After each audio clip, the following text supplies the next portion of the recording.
Olá, irmãos, boa noite. Mais uma vez estamos aqui para a nossa segunda participação. Essa será a nossa última participação e hoje nós vamos falar sobre Isaías.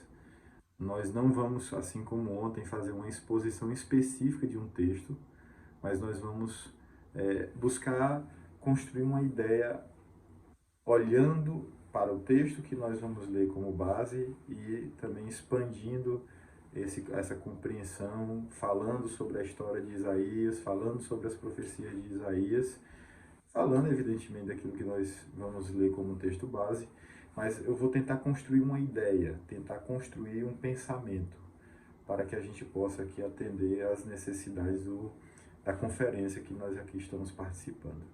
Vamos orar nesse instante, depois disso nós vamos fazer a nossa introdução e a gente vai aqui juntos lendo essas partes da Escritura e aprendendo juntamente com o nosso Deus, iluminados pelo Espírito Santo com estas palavras, vamos aprender esses ensinamentos.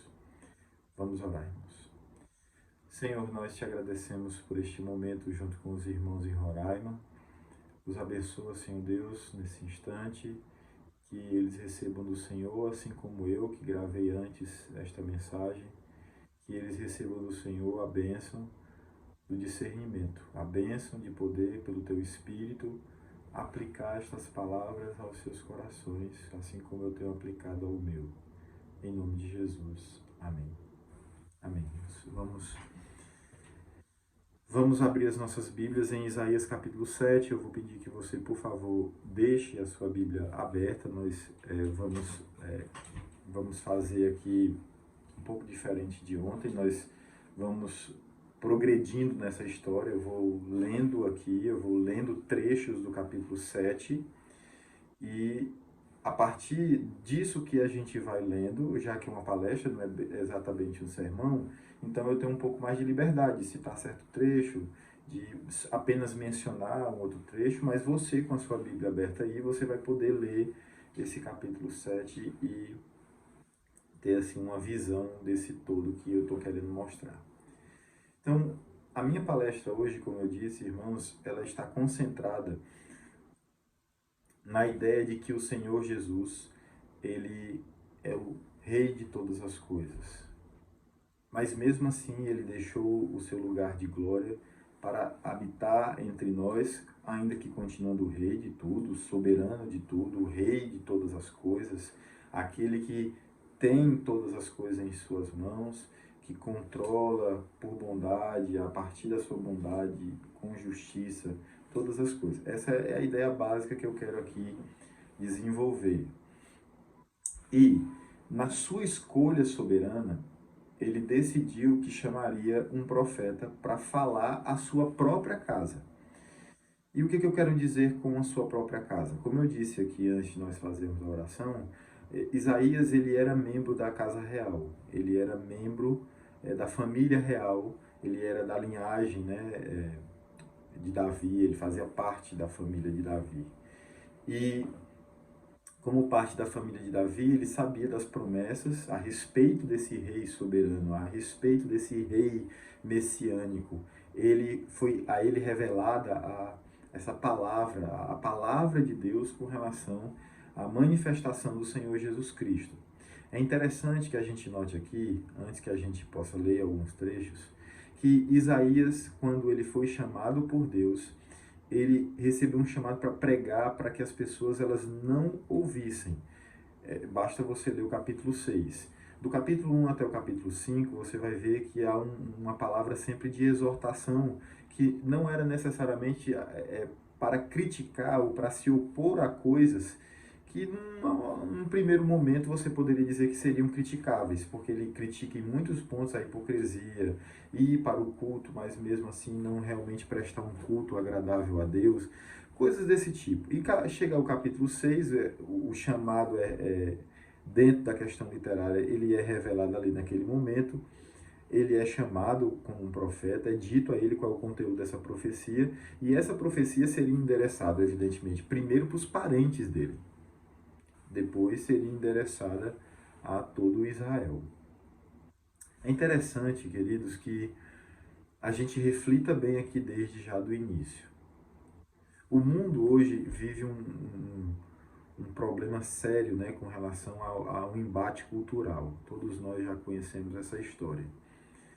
E uma das coisas que o embate cultural tem feito é ser construído uma espécie de descrédito a qualquer tipo de verdade absoluta, verdade bem estabelecida, padrões confessionais. Existe sempre uma coisa assim muito molenga quando se trata de firmeza, né? Não é firme, é mais para gelatinoso, molenga, com relação à questão doutrinária, à nossa fé, à nossa convicção. Isso daí todo mundo sabe. Feminismo é uma forma de quebrar o quinto mandamento, é uma forma de quebrar o primeiro mandamento, de ter outros deuses, que no caso a mulher se auto-idolatrando, e existe todo esse movimento aí para destruir a família, a prostituição, a homossexualidade, tudo isso faz parte de uma ruptura cultural, uma ruptura é, proposta pelo pensamento revolucionário, porque se aproveita do nosso pecado, das nossas inclinações, dos nossos problemas, das nossas mazelas, para promover esse tipo de pauta, esse tipo de ideia. Mas eu quero ir numa coisa um pouco mais. Eu não quero dizer que é mais profundo, porque seria pretensão minha, mas eu acho que ataca um ponto um pouco mais radical, que seria o fato de nós não tratarmos com tanta objetividade quando a palavra de Deus ela atinge coisas pessoais nossas, como por exemplo, você recebe de Deus o chamado de Deus para pregar contra a homossexualidade. Mas aí você um dia descobre que um filho seu está praticando a homossexualidade. Então, o seu padrão moral ele começa a derreter, a sua visão sobre o que está acontecendo começa a derreter, aquilo ali começa a naufragar, você não tem mais aquela mesma firmeza que você tinha antes para se referir a esse assunto, porque agora esse assunto te toca de perto, vamos dizer assim. E esse é um mal, irmãos, muito presente na história das igrejas locais. Porque quando isso toca os presbíteros, quando isso toca os pastores, quando essas situações elas alcançam as nossas casas, os nossos parentes, os nossos amigos, aquelas pessoas com as quais nós nos relacionamos, nós tendemos a maquiar a situação e não encará-la da maneira como deveria ser encarada. Então, é muito comum que pastores precisem ser lembrados, presbíteros precisem ser lembrados, membros das igrejas precisem ser lembrados a respeito de sua tarefa como crentes diante de Deus, que é cumprir a vontade de Deus, mesmo quando são os nossos parentes que precisam, em primeiro lugar, ouvir a repreensão da parte de Deus. Quando nós observamos a história de Isaías, isso fica muito evidente, irmãos, porque ele, como eu disse, ele profetiza primeiro para a sua casa. É primeiro para os seus primos que sucederam os reinos, né? Desde o primeiro momento em que ele foi colocado como profeta por Deus, foi chamado como profeta por Deus. Acho que o exemplo que eu poderia usar aqui com relação a isso é justamente o caso do capítulo 7 de Isaías, quando o profeta ele tem que ir falar com Acaz, que era seu parente, né? Tinha parentesco com ele. Imagine um homem que com um parentesco assim, você tinha as tias, você tinha as primas, os primos, os parentes mais distantes, os parentes menos distantes, e aí do meio dessas pessoas surge um rapaz que é chamado para ser profeta, e esse rapaz agora começa a trazer problema para sua casa. Aí você pensa assim, mas será que isso acontecia naquela época?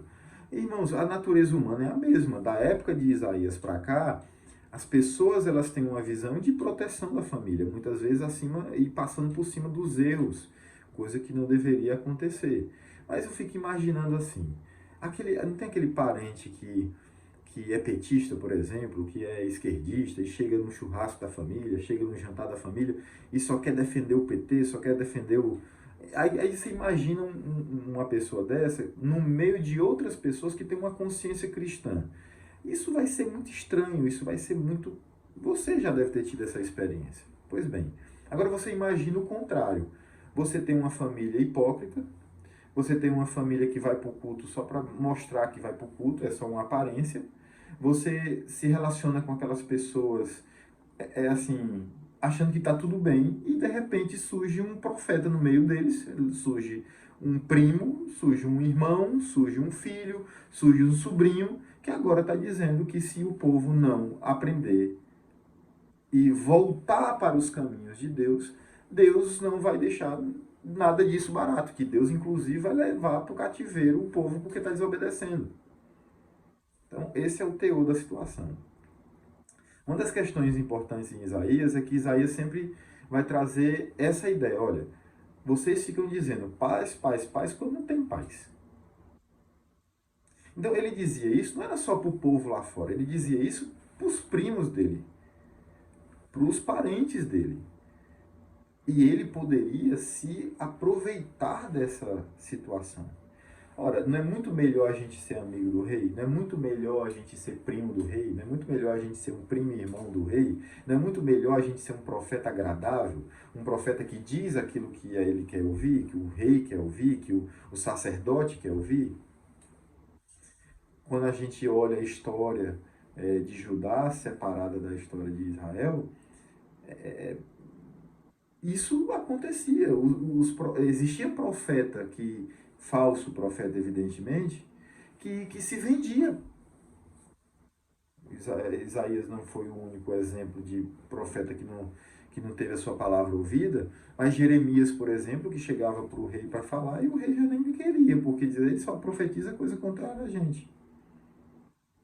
Então, irmãos, é muito importante que a gente saiba que Isaías ele foi um homem que compreendeu bem o seu chamado e que o rei de Israel não era o rei Acaz, não era o rei Jotão, não era o rei Ezequias, não era o rei Manassés, porque alguns dizem que o seu ministério foi até Manassés e ele foi cerrado ao meio na época do rei Manassés. Então, veja, um parente dele matou ele por causa da profecia dele.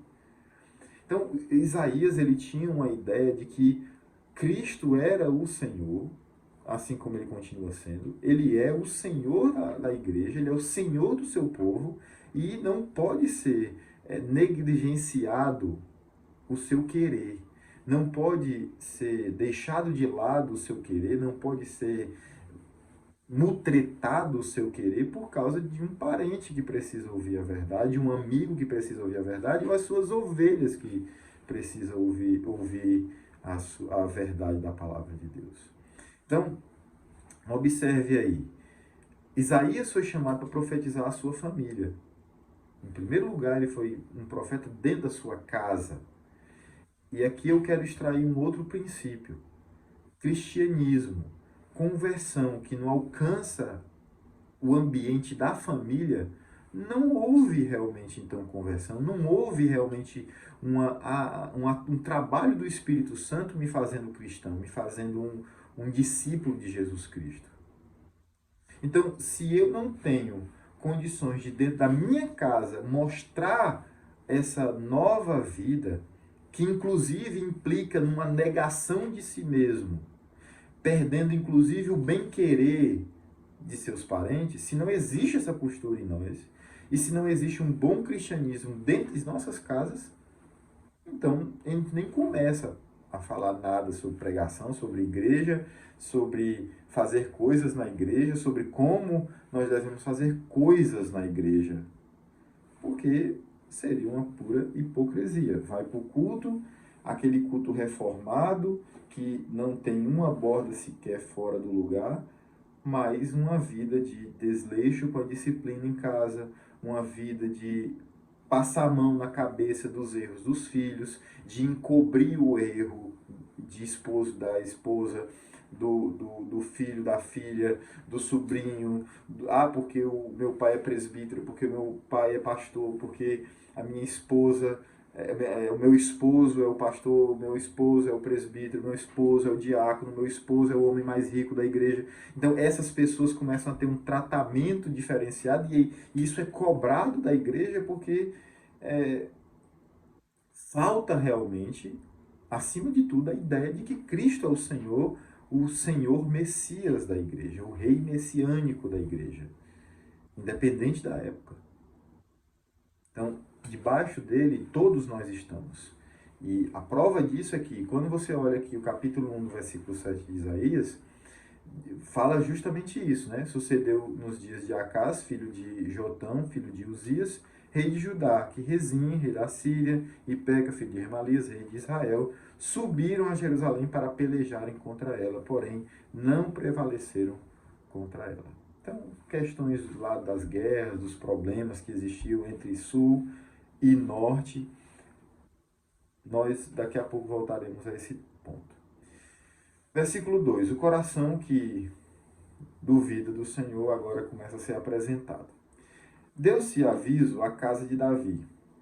A Síria está aliada com Efraim. Veja, o contexto era assim: duas nações contra Judá. Judá já com medo.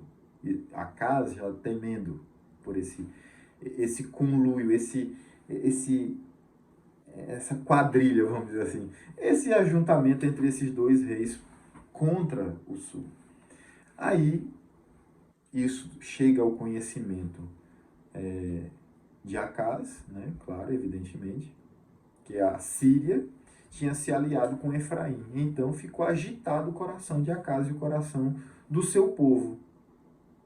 Aquela coisa assim, será que a igreja aceita? Mesmo que seja a vontade de Deus, irmãos, isso não é incomum. Que muitas vezes as igrejas, os pastores, os conselhos, os líderes da igreja, ao invés de pensar assim, essa é a vontade de Deus, qual é a melhor forma de implementar? Ok. Agora, muitas vezes o que tem acontecido é assim, são líderes que ao invés de implementar a vontade de Deus, não, eles se esquivam da vontade de Deus em decorrência dos medos, dos temores de perder a eleição, de não ter o bem-querer de alguém na igreja, de algum poderoso na igreja, ou até mesmo de uma maioria da igreja. Então, imagine um líder agora que sabe que existe reis contra ele, que vão se juntar se o negócio piorar, pode ser até que a Síria, tomando conta do norte, subjugando esses dois reinos do norte, e se juntando os três reinados, ou os três reinos, e vindo contra Judá, seria um desastre contra Judá. Acaz teme os dois. Imagine agora se a Síria também entrar no páreo. O povo também já fica assustado. Então, o líder assustado, o povo pressiona o líder. E o líder agora vai começar a agir de acordo com essa pressão, e não de acordo com a vontade de Deus. Então, como se agitam as árvores do bosque com o vento. Ok. Disse o Senhor a Isaías, olha o que Deus fez por Acaz e pelo povo. Agora sai tu com teu filho, que se chama Um Resto Volverá, ao encontro de Acaz, que está na outra extremidade do aqueduto do açude superior, junto ao caminho do campo do lavadeiro. E diz-lhe, acautela-te, veja bem, Deus, Acaz estava tomando providências, ele estava no aqueduto porque estava tomando providências com relação à guerra.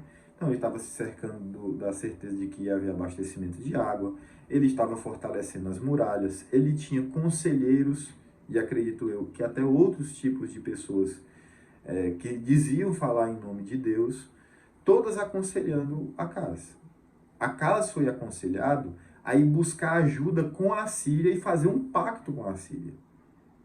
Acaz, ele estava fazendo, vamos dizer assim, aquilo que seria lógico. Aos olhos humanos, isso seria o mais óbvio, vamos dizer assim. Seria aquilo que assim, qualquer pessoa faria. Então, você tem dois contra você que pode se tornar três. E aí você diz assim, eu vou ficar na pior, eu não vou conseguir resistir a tantos poderosos contra mim ou a tantas forças contra mim. Foi aconselhado a ir na frente, fazer um caminho, arrodear o caminho e ir até a Síria fazer um acordo. Mas veja que Deus, antes que ele fizesse isso, foi dizer para ele, olha, acautela-te, então toma as precauções, aquieta-te, se acalma, você não está agitado igual uma árvore, quando é batida pelo vento? Te acalma, não teme, Não se desanime no teu coração. Veja como Deus, ele reconhece a nossa fraqueza. Nós temos essas fraquezas, irmãos. Nós somos cercados por situações que muitas vezes vão lá direto naquela ferida. Como eu disse aqui, muitas vezes você ama tanto, tanto, tanto um ente seu, um amigo seu, uma pessoa muito querida, que você acaba se cegando e parece que o problema vai justamente naquela jugular ali para te testar, para te provar, e às vezes você acaba cedendo à situação. Deus sabe disso. Deus sabe que Acas é um ser humano, inclusive um rei que foi muito mau, um rei que foi muito ruim. Ele matou o filho dele em sacrifício aos deuses da Síria. Ele fez acordo, ele mudou até o templo nesse acordo com o rei da Síria. Então ele era um cara complicado, mas Deus foi falar para dizer assim, olha, a minha palavra foi entregue ao filho de Davi, porque Acas era o filho de Davi. Certo? Então, Deus foi tratar com ele como um filho de Davi, como uma pessoa que fazia parte da linhagem davídica, da linhagem que geraria o Senhor Jesus Cristo. E guarde isso aqui que eu acabei de dizer. Então, Deus foi tratar com ele. E, inclusive, disse o seguinte, não se desanime o teu coração por causa destes dois tocos de tições fumegantes. Ou seja, Deus já estava dando por destruído tanto o povo do norte como o assírio. Interessante é que eles foram para essa batalha, irmãos, contra o Judá, esses dois reinos. Eles conseguiram invadir a cidade, mataram mais de 120 mil pessoas na guerra, levaram mais milhares de pessoas para o norte. Quando eles estavam chegando lá no norte, um profeta no norte se levantou e disse, não façamos isso com os nossos irmãos. Deixem que eles voltem com todos os despojos. Ou seja, Deus mostrou claramente que estava a favor de Judá, que estava a favor de Jerusalém. Acas não quis ouvir. Mesmo Deus dizendo, eu vou destruir. E por quê? O tal do negócio do especialista, o que hoje, eu ontem até falei sobre isso, é a questão do blá blá blá do especialista, irmãos. Isso está acabando com o senso e a referência de autoridade que deveria ser preservada na igreja. A igreja hoje não segue mais a Bíblia, segue um especialista da televisão. Se o especialista disser, fica em casa, preso, trancado, porque senão você vai morrer, todo mundo se tranca. E assim são os especialistas da escola. Eu disse isso ontem. Os especialistas da doença psicológica. Ou, não, isso aqui é um problema psiquiátrico, isso aqui não é um problema espiritual, isso aqui é um problema psicológico, isso aqui não é um problema espiritual, isso aqui não é um problema teológico, não, isso aqui é uma questão só de característica cultural. A igreja tem que se amoldar, a igreja tem que se aculturar, a igreja pode deixar de lado a sua confissão. São os especialistas que vão dizendo isso. Especialista em crescimento de igreja, por exemplo, especialista coach, que hoje é uma das coisas mais comuns que existe. E eu não estou de coach não, irmãos, assim, essa blusa aqui não é porque eu quero ser coach não, porque o pessoal também usa umas camisas bem descoladas, bem legal, né? Mas não é isso. Mas eu estou até criticando. Mas eu quero que, por favor, vocês entendam. Acas, ele duvidou na palavra, ele não teve fé, ele foi chamado para ter fé na palavra e ele não teve. Veja o versículo 5. Porquanto a Síria resolveu fazer-te mal, bem como Efraim, o filho de Remalias, dizendo, subamos contra Judá, amedrontemo-lo e o conquistemos para nós, e façamos reinar no meio dele o filho de Tabeal. Tabeal era o quê? Nada. Quem deveria sentar naquele trono em Judá? Jesus deveria continuar sentado naquele trono. E por que eu digo isso? Veja como aqui por trás de Satanás ele está atentando contra a própria palavra de Deus. E o fato de Acas duvidar e atentar também, movido por Satanás, contra a sua própria linhagem, contra a própria profecia, promessa feita ao seu pai Davi, de que do trono de Judá, do trono de Jerusalém, não se apartaria a sua descendência para sempre. Isso se cumpre perfeitamente em Jesus Cristo. Atentar contra o trono de Jerusalém, o trono ali em Judá, era atentar contra o próprio reinado de Cristo sobre o seu povo e sobre toda a terra, porque é a partir desse reinado que ele reina sobre toda a terra. É o seu reino maior, fundamental, aquele que dá normas a todos os reis da terra. Ele é o Rei dos Reis, o Senhor dos Senhores. Jesus é esse. E o que Satanás logo faz? É atentar contra o trono em Jerusalém. Ele faz isso. Então, observem que aqui não é simplesmente atentar contra a casa, não é simplesmente conquistar um território, é atentar contra o próprio Senhor Jesus Cristo, e Jesus não deixa barato. Versículo 7. Assim diz o Senhor Deus, isso não subsistirá. Claro, o reino de Judá não pode ir para a mão de outra pessoa que não seja permanecer nas mãos de Jesus Cristo, né? E nem tampouco acontecerá, mas a capital da Síria será Damasco, e a cabeça de Damasco Rezim, e dentro de 65 anos Efraim será destruído e deixará de ser povo. E fez. Isso se cumpriu, aconteceu. Posteriormente, Efraim veio a ser levado cativo pelos assírios. Entretanto, a capital de Efraim será Samaria, a cabeça de Samaria, o filho de Remalias. Se o não crerdes, certamente não permanecereis. Deus chamou acaso para crer. Deus queria que Israel do norte também permanecesse crendo. Nenhum dos dois estavam crendo. Então, o juízo viria e se preservaria a vontade de Cristo, o Rei. Lembre-se, era Isaías que estava falando para a sua família, em primeiro lugar. Passando por cima de tudo dele. Sua família, é aquilo que Jesus Cristo disse: se você não deixar pai, mãe, bens, tudo, por causa de mim, você não é digno de mim. Deixe os mortos enterrar os seus próprios mortos, quando o rapaz queria enterrar o pai. Então, veja como o Evangelho nos chama a uma negação profunda de si mesmo. Como eu disse ontem, sem nunca negar o Evangelho. Pois bem. Versículo 10. E continuou o Senhor a falar com Acaz, dizendo: pede ao Senhor, teu Deus, um sinal, quer seja embaixo nas profundezas ou em cima nas alturas. Olha como é que se pede. Acaz, porém, disse: não pedirei. E aí você, sem conhecer a história, a partir de Crônicas e Reis, você diz assim: não, ele não está pedindo nada, então parece que ele já está aceitando. E não é isso, irmãos. Porque justamente ele faz o contrário. Ele não quer pedir a prova que Deus autoriza ele a fazer, porque ele já estava decidido em seu coração de fazer acordo com os reinos, o reino da Síria. É muito triste isso, irmãos. Deus falando com ele. E ele diz: não pedirei, nem tentarei ao Senhor. Deuteronômio 6,16, né? Não tentarás o Senhor, teu Deus, como o tentaste em Massá. Eu me lembro do acordo ali, Abraão, Sara e Hagar. Tu não tinha que ter um filho, Abraão? Deus não disse que tu tinha que ter um filho? Tá aqui, ó. Pega a minha serva.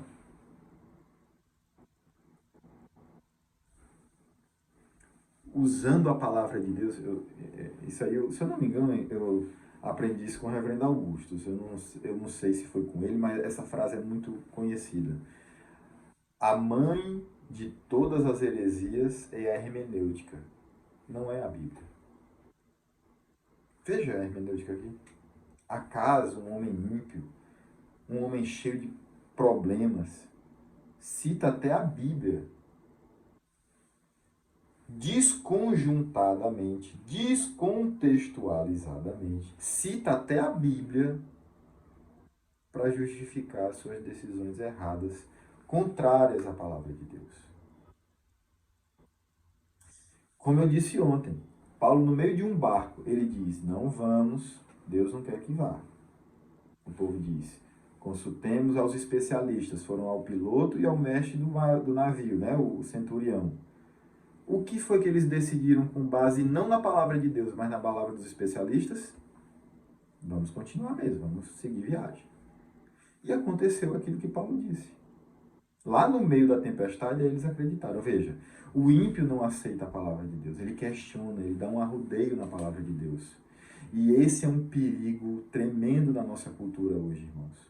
Nós justificamos as não tomadas de decisão de uma igreja, da nossa vida, da nossa família, nós justificamos com base em especialistas. Nós justificamos porque as pessoas não vão aceitar, não vão concordar, ainda que sejam verdade. Isso, no âmbito denominacional, é uma coisa terrível, irmãos.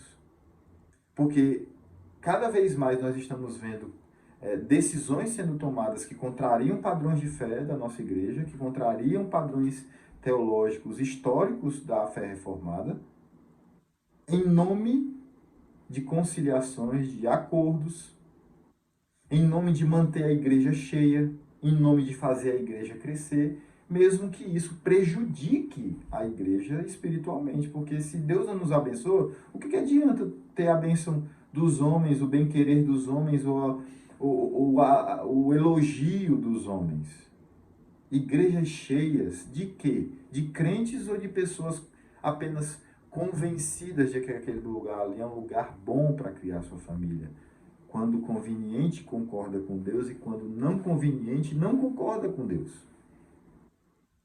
Está aqui um exemplo. Filho de Davi. Esse homem aqui, irmãos, ele só gerou Ezequias. Ele é o pai de Ezequias. Então, era um problema realmente sério esse homem. Ezequias, um homem tão crente, ainda que tenha tido problemas com o orgulho e tudo em alguns momentos da vida dele, isso trouxe problemas para ele, mas, para você ver, realmente Deus havia abandonado a casa ao seu próprio coração. A ponto desse homem ouvir a palavra de Deus do parente dele, que eu duvido que nós, quando estamos ouvindo um parente dizer qualquer coisa para nós, a gente tem um certo, vamos dizer assim, um pouco mais de caridade, vamos dizer assim. Diz assim, vamos ouvir, né? Afinal de contas é meu irmão, é minha irmã, é meu pai, é minha mãe. Imagine, aí vem um parente seu, profeta levantado por Deus, que desde alguns reis já tem profetizado. Deus tem sido com esse profeta e ele mesmo assim diz que não quer fazer aquilo que a palavra de Deus manda. Ele não confia em Deus.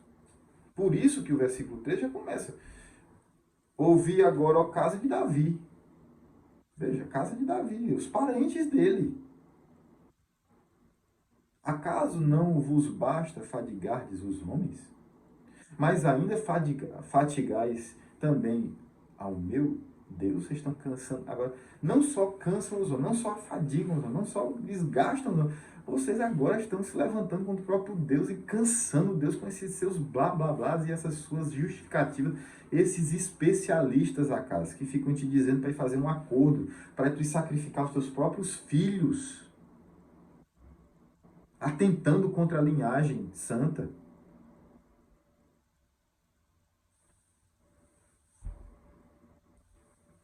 O que Herodes não conseguiu com Jesus, Acas conseguiu contra os próprios filhos dele.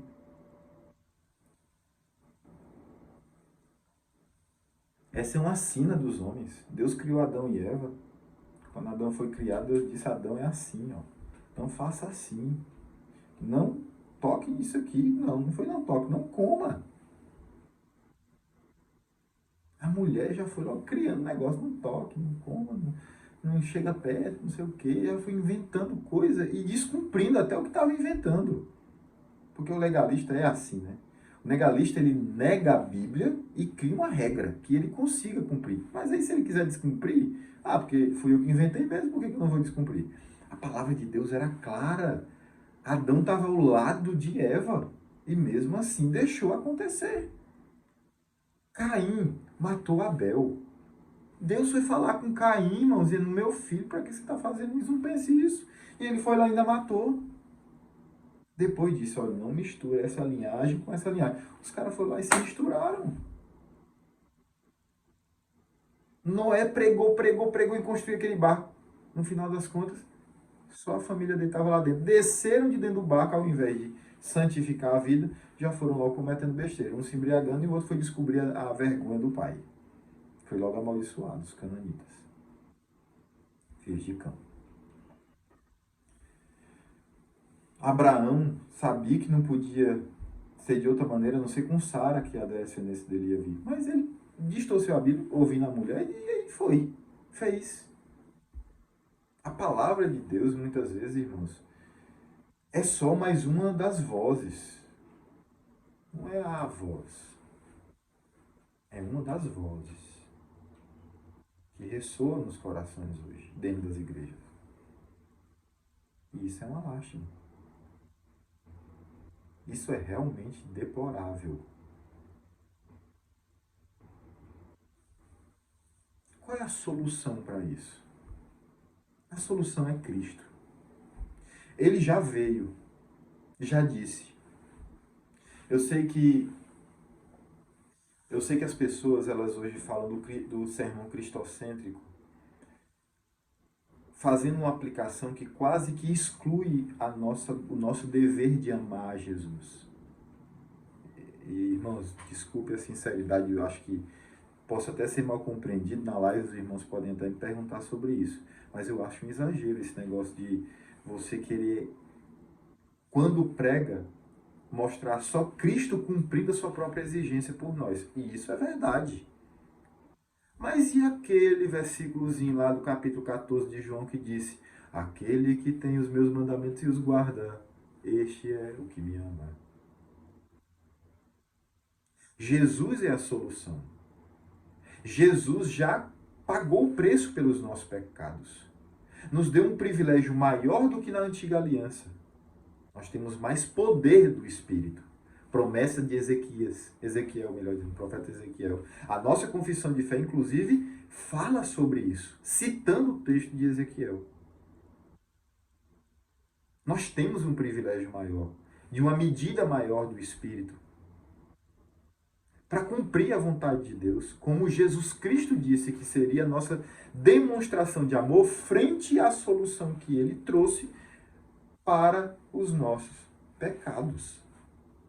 Os nossos pecados, eles são gravíssimos, são realidade.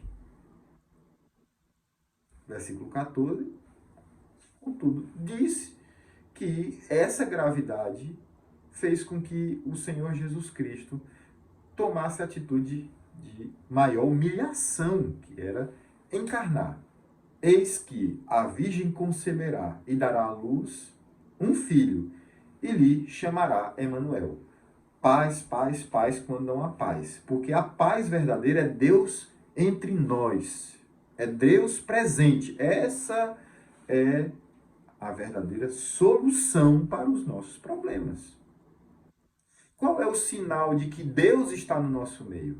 Não como um juízo, não como uma disciplina, não para nos rejeitar, para virar o rosto de nós. Não, não para isso. Mas quando há uma solução para os nossos pecados, como aconteceu na cruz do Calvário, a nossa vida muda, irmãos.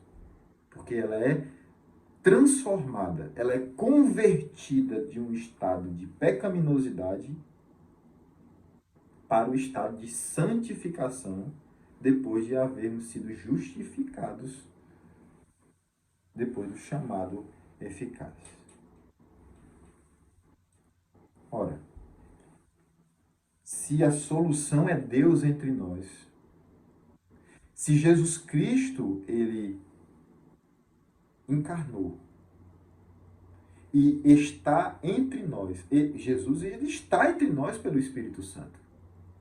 O Espírito Santo é a presença, vamos dizer assim, é a representação da presença de Cristo entre nós.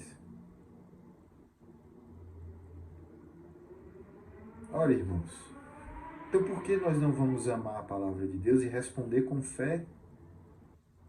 Sim, Jesus cumpriu a lei. Sim, Jesus cumpriu toda a nossa dívida. Jesus carregou sobre ele os nossos pecados e a obediência. E a nossa obediência agora por vivermos a partir desse privilégio? Onde se encontra? Onde está a cristocentricidade da nossa obediência?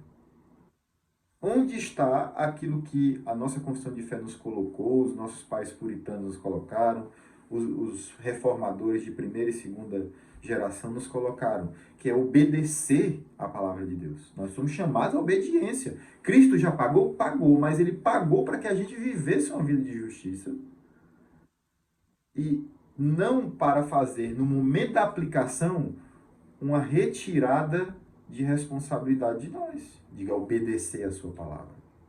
Eu sei que os irmãos não têm a intenção, os irmãos que muito enfatizam corretamente a cristocentricidade dos sermões, que o sermão tem que ser terminado com a aplicação em Cristo Jesus, que a nossa redenção está em Cristo Jesus, que a nossa esperança está em Cristo Jesus, sim, mas enquanto nós não chegamos lá no dia, o que nós fazemos aqui?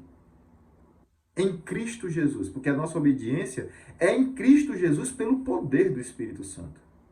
O que nós fazemos enquanto isso? Damos ouvidos aos especialistas? Acobertamos erros de parentes e amigos? Não dizemos a verdade porque nós não queremos contrariar as pessoas a quem amamos?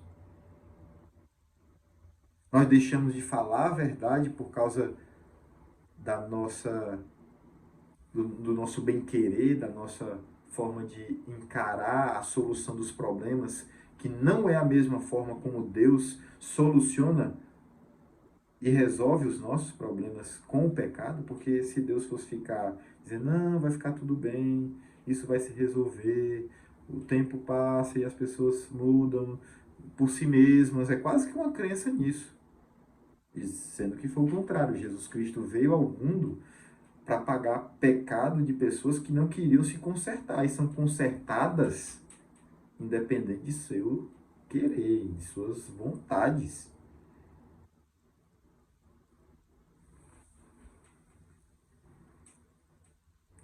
Esses 14 versículos aqui, irmãos, provam cabalmente que nós temos graves problemas no meio da igreja. O feminismo é um problema? É.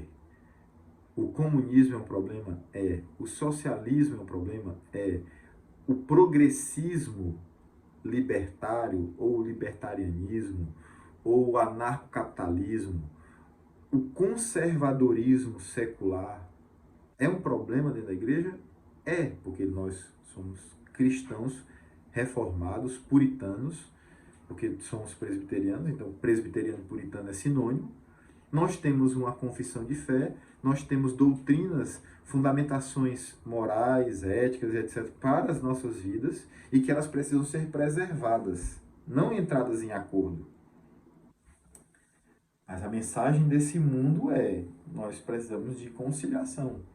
Isso é um problema sério mesmo.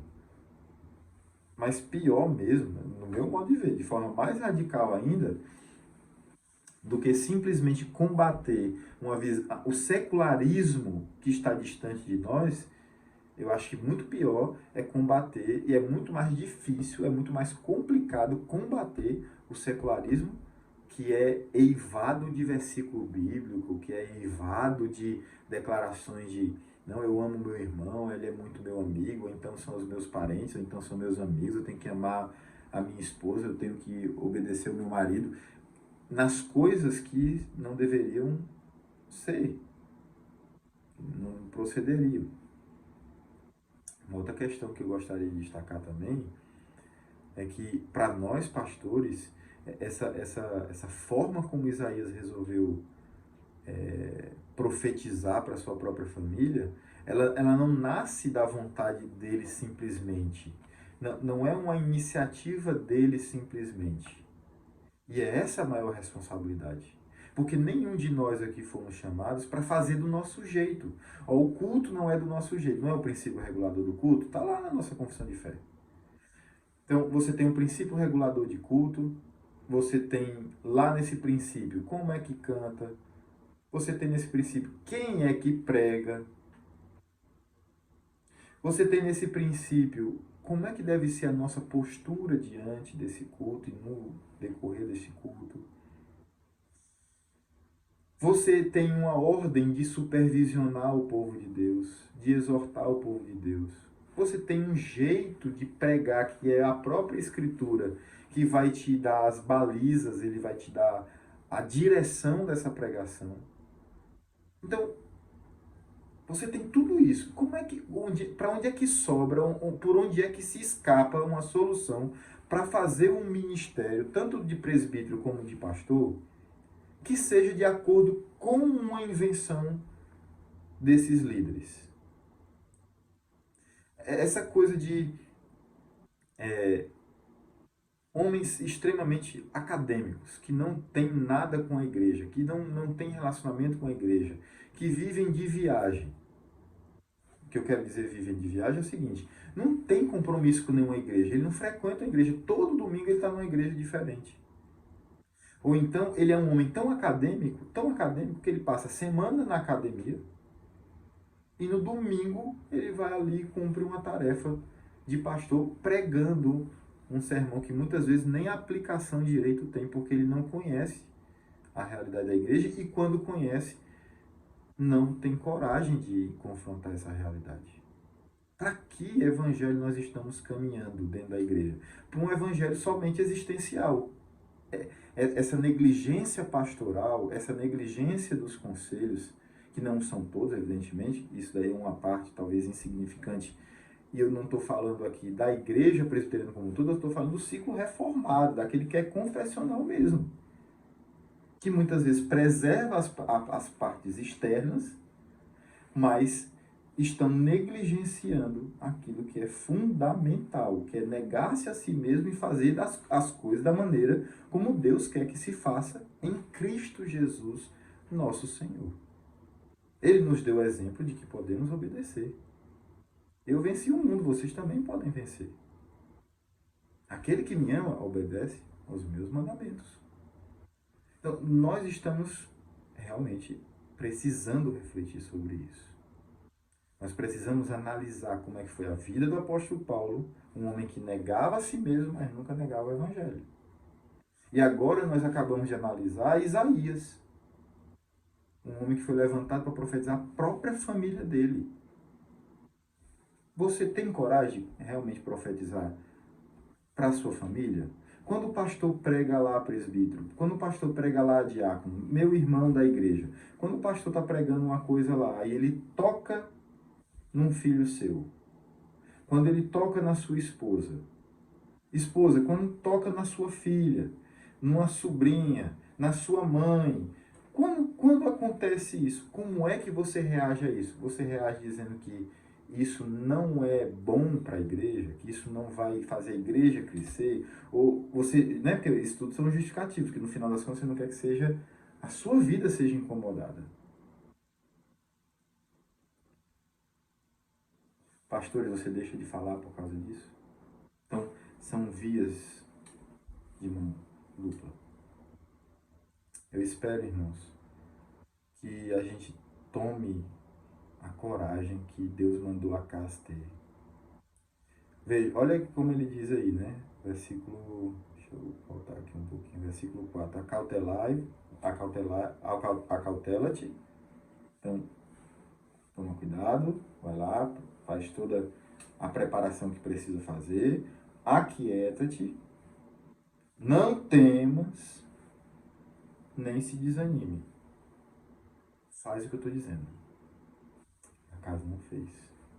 Foi fazer acordo com a Assíria. Nunca mais houve sossego, a não ser em períodos de Ezequias e períodos de Josias. Fora disso, sempre depois desse momento que foi feito esse acordo, Judá estava sempre de alguma maneira fraca diante de seus inimigos, no caso a Síria, ou o Egito, ou depois a Babilônia, e aí veio o desterro, veio o cativeiro.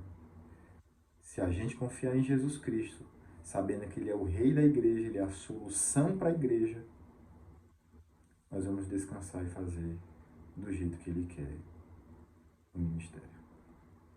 Que Deus os abençoe, irmãos, e os fortaleça na santa paz do Senhor. Amém.